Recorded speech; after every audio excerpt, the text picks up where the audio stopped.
Karimnagar Congress party MP అభ్యర్థి వేల్చల్ల రాజేంద్రకు మద్దతుగా హుస్నాబాద్ నియోజకవర్గ ముద్రాజుల ఆత్మీయ సమ్మేళన కార్యక్రమాన్ని నిర్వహించారు. హుస్నాబాద్ పట్టణంలోని ఓ ఫంక్షన్ హాల్లో ముద్రాజులంతా కలిసి ఆత్మీయ సమ్మేళన కార్యక్రమంలో పాల్గొన్నారు. ఈ సమ్మేళన కార్యక్రమంలో చిగురుమామిడి జెడ్పీటీసీ గీకూరి రవీందర్ మాట్లాడుతూ 10 సంవత్సరాలు అధికారంలో ఉన్న బీఆర్ఎస్ ప్రభుత్వం ఎన్నాడు ముద్రాజులకు ఏం చేసింది లేదని అన్నారు. ఇప్పుడు కాంగ్రెస్ ప్రభుత్వం ముద్రాజుల పట్ల సానుకూలంగా ఉందని తెలిపారు. ఎంపీ అభ్యర్థి వెల్చల రాజేంద్రరావును గెలిపించుకునేందుకు ముద్రాజలం ఏకమవుతామని అన్నారు. ఈ కార్యక్రమంలో Congress TPCC member కేడం Lingamurthy, Chittari Ravinder, JAC coordinator మేకల వీరన్న యాదవ్, గంపల శ్రీనివాస్, బీసీ సంఘం రాష్ట్ర కార్యదర్శి అనిల్ గౌడ్, ముద్రాజులు రవి, శ్రీనివాస్, రాజు, సంఘం నాయకులు తదితరులు పాల్గొన్నారు. తెలంగాణ రాష్ట్రంలో 9 సంవత్సరాలు పాలన చేసినటువంటి ఒక కేసీఆర్ నిరంతర పాలనని మనం మట్టుపెట్టి కాంగ్రెస్ కు ఓటేసి కాంగ్రెస్ పాలనను తీసుకొచ్చాం. మరి వాళ్ళ పార్లమెంట్ ఎన్నికలు వచ్చినాయి.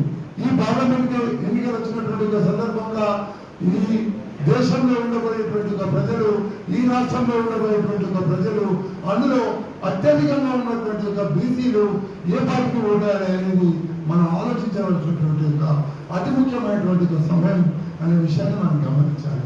ఇవాళ దేశంలో 90% బీసీలో ఉన్నాం. మనం 90% బీసీలో ఉన్నాం. ఈ 90% ఉన్నటువంటి ఒక బీసీలకు 50% రిజర్వేషన్ దాటద్దు అనేటువంటి ఒక సాగు చెప్పి మన బీసీలను కేవలం 24% ఉంచి ఎస్సీలకు ఎస్టీలకు కొంత రిజర్వేషన్ ఇచ్చి 50% లోపలనే మనం ఉంచేటువంటి ఒక ప్రయత్నం జరుగుతుంది. మీరు ఎప్పుడైనా కులగణన అనే పేరు ఎప్పుడైనా విన్నారా? మీరు చాలా మంది ఎవరి పేరు కులగణన. కులగణన అంటే ఈ దేశంలో ఉండబోయేటువంటి యొక్క సంబంధ కులాలు, అందులో బీసీలు, ఎస్సీలు, ఎస్టీలు, మైనార్టీలు, రెడ్లు, వెలుపలు, ఈ దేశంలో ఉన్నటువంటి ఒక 36,000 కులాలన్నింటికి ఏ కులానికి ఎంతమంది ఉన్నారు, ఈ దేశంలో జనాభా ఏ కులానికి సంబంధించిన వాళ్ళు ఎంతమంది ఉన్నారు అని లెక్కలు తీసేటువంటి ఒక లెక్కపత్రం అది ఏంటంటే కులగణన. ఈ కులగణన అనేది దేశంలో స్వాతంత్రం రాకముందు 1931లో జరిగింది. మన దేశానికి స్వాతంత్రం రాకముందు జరిగినటువంటి ఒక కులగణన మళ్ళీ ఇప్పుడు కాంగ్రెస్ మేనిఫెస్టో పెట్టింది. రేపు కనుక కాంగ్రెస్ పార్టీ అధికారంలోకి వస్తే మేము కులగణన చేపడతాం. మీ యొక్క దేశంలో ఖచ్చితంగా కులగణన ఏర్పాటు చేసి ఈ దేశంలో ఉండబోయేటువంటి యొక్క బడుగు బలహీన వర్గాల కులాలైనటువంటి యొక్క బీసీ, ఎస్సీ, ఎస్టీ సామాజిక వర్గాలు దామాష పద్ధతిలో వాళ్ళు ఎంతమంది ఉంటే వాళ్ళకి అంత ప్రారంభమైనటువంటి ఒక ఆలోచనతో రిజర్వేషన్ ఇస్తాం అని చెప్పి కాంగ్రెస్ మేనిఫెస్టోలో ప్రకటించింది. ఏర్పాటు చేస్తాం. రేపు దేశంలో అధికారంలోకి వస్తే కులగణన ఏర్పాటు చేస్తామనేటువంటి ఒక అంశాన్ని కాంగ్రెస్ పార్టీ సుస్పష్టంగా చెప్పినటువంటి ఒక విషయాన్ని మనం గమనించాలి. మిత్రులారా, ఇది చాలా ముఖ్యమైనటువంటి ఒక అంశం. కులగణన ఏర్పాటు అయితే ఏం జరుగుతుంది, మనం ఎంతమంది ఉన్నాం, మనకు ఎంత వాటా రావాలి, ఈ దేశ సంపదలో, ఈ రాష్ట్ర సంపదలో మనం ఎంతమంది ఉన్నామో మనకు అంత వాటా రావాలి. ఇవాళ 10% ఉన్నటువంటి ఒక అగ్రకులాలు ఈ దేశ సంపదను అన్నింటినీ దోస్తా ఉన్నారు. మరి 90% ఉన్నటువంటి ఒక బడుగు బలహీన వర్గాలు ఇవాళ స్వాతంత్రం వచ్చి 70 సంవత్సరాలు గడిచినప్పటికీ కూడు గుడ్డకు గతి లేక గడియ పరిస్థితుల్లో బతుకుతున్నారనేటువంటి ఒక విషయాన్ని దయచేసి గమనించాలి. ఈ బీజేపీ గవర్నమెంట్ కనుక రేపు రాబోయే కాలంలో మళ్ళీ అధికారంలోకి వస్తే ఈ దేశంలో బడుగు బలహీన వర్గాలకు స్థానం ఉండేటువంటి ఒక అంశాన్ని మీరు గమనించాలి. దయచేసి రాహుల్ గాంధీ గారు బీసీ వరకు మరి కులగణన చేయాలి అని ఆలోచన చేశారు. అది బీజేపీలో దేవుడు అంటారు. అంటే కొన్ని విషయాలు మనం ఉపన్యాసాలకు కాకుండా ఒక చిన్న మాటల లెక్క మనం ఆలోచించాలి. భారతదేశ స్వరూపం చూస్తే చాలా బాలరాముడు బాలరాముడు ప్రభుత్వాన్ని ఈ మోడీని ముంగడబెట్టి విశ్వ పరిషత్ ఆర్ఎస్ఎస్ భద్రత చేస్తారు. ఇలానే రాజ్యాంగం మార్చాలనుకోని 1997 నుంచి 2004 వాజ్పేయి ప్రధానమంత్రి ఉన్నప్పుడే అరుణ్ శేఖర్ అంటే ఆయన మంత్రి ఉండే అప్పుడే వెంకటాచలతో రాజ్యాంగ సమీక్ష చేస్తూ ఉన్నారు. ఆ రోజున కూడా కృష్ణవాళ్ళ బాలగోపాల్ మన పెద్దలు మానవ హక్కులు వాళ్ళు వచ్చినప్పుడు కూడా నేను చాలా మంది మనం అటెండ్ చేస్తాం. ఇది 2వ తరగతి జరుగుతుంది. అయితే మరి ఇంత పెద్ద రాజ్యాంగాన్ని ఎట్లా వీళ్ళు మరి రద్దు చేస్తారు అని అంటే చేసే ప్రమాదం కూడా మనం కూడా సరిస్తాయి. ఎందుకంటే బీజేపీ మన 3 ఆర్టికల్ రద్దు చేసింది జమ్మూ కాశ్మీర్, తర్వాత మన ట్రిపుల్ తలాక్ రద్దు చేసింది.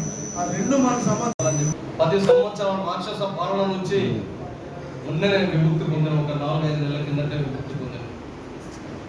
అదేవిధంగా దేశంలో మోడీ ప్రభుత్వం నుంచి ఇప్పుడు వచ్చే ఎన్నికల్లో విముక్తి కావాల్సినటువంటి అవసరం ఉన్నది.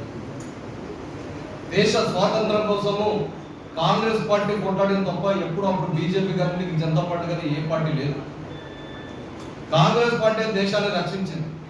1947 సంవత్సరం స్వాతంత్రం వచ్చినాక నుండి నిన్న మొన్నటి వరకు కూడా ఈ మోడీ ప్రభుత్వం వచ్చేదానికి ముందు వరకు కూడా భారతదేశంలో ఎన్నో ప్రాజెక్టులు కట్టింది, ఎన్నో రైల్వేలు తీసుకొచ్చింది, ఇన్సూరెన్స్లు తీసుకొచ్చింది, మనం ఏరోప్లేన్లు తీసుకొచ్చింది. ఎన్నో రకాల దేశానికి కావాల్సినటువంటి ఎన్నో అవసరాలు కాంగ్రెస్ పార్టీ కల్పించింది. ఇందిరాగాంధీ, జవహర్లాల్ నెహ్రూ, రాజీవ్ గాంధీ, మన్మోహన్ సింగ్ ఇంతమంది ప్రధానమంత్రులు కాంగ్రెస్ పార్టీ నుంచి వచ్చి కాంగ్రెస్ పార్టీ నుంచి మన దేశానికి ఎంతో సేవ చేసినటువంటి సందర్భాలు ఉన్నాయి. ఇప్పటి వరకు కూడా ఇటు తెలంగాణ ప్రభుత్వం ఒక్క ప్రాజెక్టు కాళేశ్వరం కడితే ఇప్పటివరకు 1,00,000 కోట్ల రూపాయలు వృధా చేసి ఆ పైసలు గోదావరి నదిలో కలిపింది తప్ప ఆ ప్రాజెక్టు కూడా ఇప్పుడు అక్కడికి వచ్చే పరిస్థితి లేదు. ఆ ప్రాజెక్టు ఉన్న నీళ్లను కూడా దాంతో ప్రమాదం ఉన్నదని కూడా మనం వదిలిపెట్టాల్సినటువంటి అవసరం వచ్చి వదిలిపెట్టారు. అక్కడ ప్రాజెక్టు లేకుండా అయిపోయింది. సెంట్రల్ కమిటీ వాళ్ళు కూడా వచ్చి ఈ ప్రాజెక్ట్ ఎక్కరాదని చెప్పి ఉన్నది, ఇది సామాజికంగా ఉన్నదని ఒక భయం వెంటాడింది. కాబట్టి ఆయనే భౌతికంగా ఆయన ఏదో అనుకున్నా కానీ గుండె లోపల ఆయన గుండె అది కాంగ్రెస్గా ఓటేయాలని చెప్పింది. అందుకే అనుకోకుండానే కాంగ్రెస్ ఓటేయాలి. నిజంగా నేను కరెక్ట్, గుండె చెప్పింది కరెక్ట్, మన మనసు చెప్పింది కరెక్ట్. మనం కూడా ఇవాళ చేయి గుర్తుకు ఓటేయబోతున్నాం. కాంగ్రెస్ పార్టీని అధిక మెజార్టీతో మనం తీసుకురాబోతున్నాం. అదేవిధంగా కేంద్రంలో మంచి నిర్ణయాలు తీసుకోవడానికి ఇది ఉపయోగపడుతుంది. రాష్ట్రంలో ఎలాగో అధికారంలో ఉంది కాంగ్రెస్ పార్టీ, అటు మనం కేంద్రంలో కూడా కాంగ్రెస్ పార్టీ అధికారంలోకి వస్తే మనకు పనులన్నీ కూడా సులభంగా పరిష్కారం అయ్యే దిశగా ఉంటాయి. వికాసం వచ్చినప్పుడు అహంకారం పెరుగుతుంది, అధికారం ఇచ్చినప్పుడు అహంకారం పెరుగుతుంది. 1885లో కాంగ్రెస్ గవర్నమెంట్ స్థాపించబడినప్పటి నుండి పేదల పక్షాన ఉన్నటువంటి ఆ పార్టీ ఇంతింతాయి ఒటడింతాయి అన్నట్టుగా ఇప్పటి వరకు పేదల పక్షానే ప్రజాపాలన చేస్తున్నటువంటి ఏకైక పార్టీ ఏదైనా ఉన్నదంటే అది కాంగ్రెస్ పార్టీ అని చెప్పక తప్పదు. అయితే ఎప్పుడైనా ఇంట్లో కూడా పుల్లగానే ఉంటుంది, కొత్త రకాన్ని మనం ఎదురు చూస్తాం. అటువంటి సందర్భంలో మధ్యలో వచ్చినటువంటి ఈ యొక్క భాజపా జూటా పార్టీ అనేటువంటి ఒకటి మధ్యలో వచ్చి పాదరసంలో గవర్నమెంట్ ఫామ్ చేసి ఒక రాజదండాన్ని ఒక 6 నెలల క్రితం తీసుకొచ్చింది. అప్పుడే అసలైనటువంటి నిజ స్వరూపం బయటపడింది. రాజదండం ఎలా వస్తుందంటే ఒక రాజు వచ్చినప్పుడు రాజాది రాజా మార్తాండ తేజాయో మహారాజు వస్తున్నాడు అన్నట్టుగా ఎన్ని సూచనలు తీసుకొచ్చినట్టు ఆ రాజదండాన్ని ఈ పార్లమెంట్ లో స్థాపించినప్పుడే మన గుండెలు ఆవిరైపోయినాయి.